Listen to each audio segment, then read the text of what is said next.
In today's adventure, I will be showing you how we added a dedicated 30 amp power line for my mining rigs. Please consult with a licensed electrician and only attempt at your own risk. This channel is not responsible for anything you do to yours or anyone else's home. So the first thing we did was remove the cover to the panel box and then started to run the 30 amp power line into the power box. And what we did was we actually just used an existing opening that was already in the power box.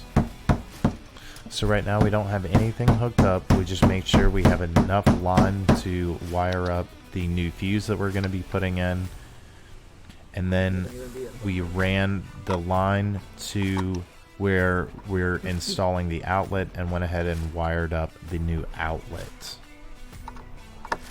So we ran this, where I am installing this outlet is straight up the wall in an attic access that I'm going to be replacing the door with all of the mining rigs, so that way all the heat is being blown into the attic. So now that that part is done, we will move on to replacing the fuse. And luckily I do know someone that is a licensed electrician, so that way I didn't have to worry about doing any of this.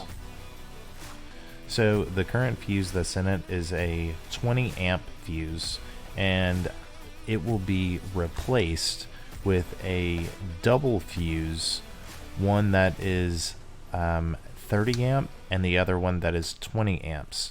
So that way we still retain the 20 amp fuse and then adding an additional 30 amp, but it still runs on the same size as a normal breaker. So right now he will be routing the wires and cutting the new wires to fit where the new breaker will be installed, which is going to be the same place as the other breaker that was removed. The color coding for the wires is a little bit different than when it comes to computers. The black is actually the hot or the power line. The white is the neutral line, and the bare copper wire is the ground line. So luckily there was some space in this panel box to tap into the grounding block. We did not have to create a separate grounding block and tap into it or anything like that. So yeah. So right now what he is doing is cutting the wires to tap into the existing grounding block. And from watching him complete this process, I believe both the neutral and the ground wire both get grounded into the grounding block. But as I said, consult with an electrician. Don't just watch this video and then go do it. So here you can see him tapping into a open spot onto the grounding block, and then he's going to route the actual ground wire and tap into the same grounding block. And so once this last wire is wired up, then for the most part most of the dangerous work is done.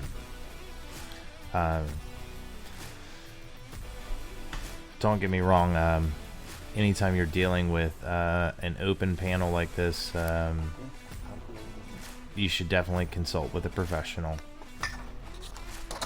But to my understanding, once this last connection is made, then most of the danger is out of the way, and then it's just a matter of connecting a few wires to the actual fuse itself, or to the breaker, and then popping the breaker in.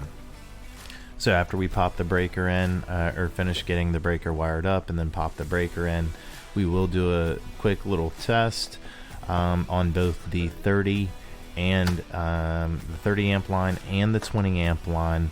The 30 amp line will be wired directly to a PDU, so as long as my PDU lights up, that'll tell me that my PDU is getting power. And the 20 amp is for all of the lights and outlets for that room, so as long as I have lights in the room, that'll tell me that the 20 amp is working. So now it is time to wire up the actual breaker itself.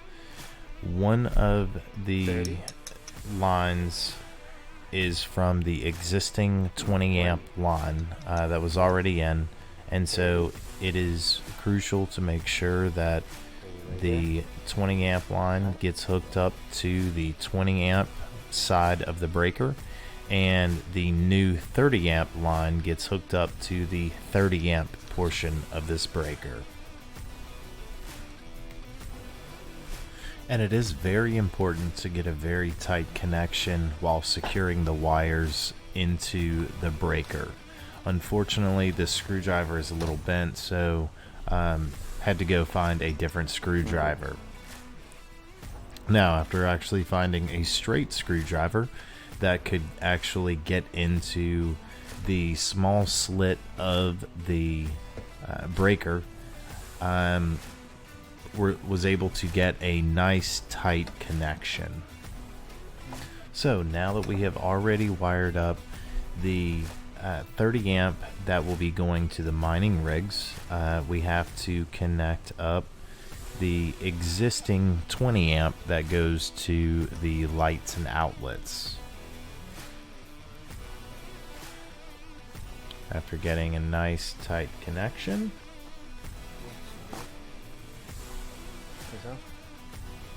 gonna just double check and make sure that 30 is going to 30, 20 is going to 20,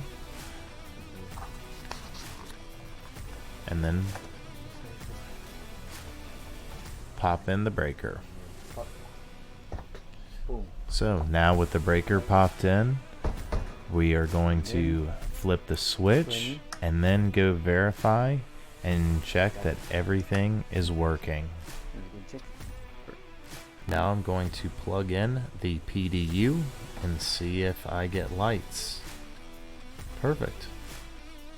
So now that we have verified the PDU works as all the lights are on, we are getting power to it. We reinstalled the panel cover and reinstalled the sheetrock above all of the wires. Thanks for joining us on this adventure. Thanks for watching. If you found this video helpful, educational, or entertaining, please consider liking, commenting, or subscribing. Thanks, and until next time.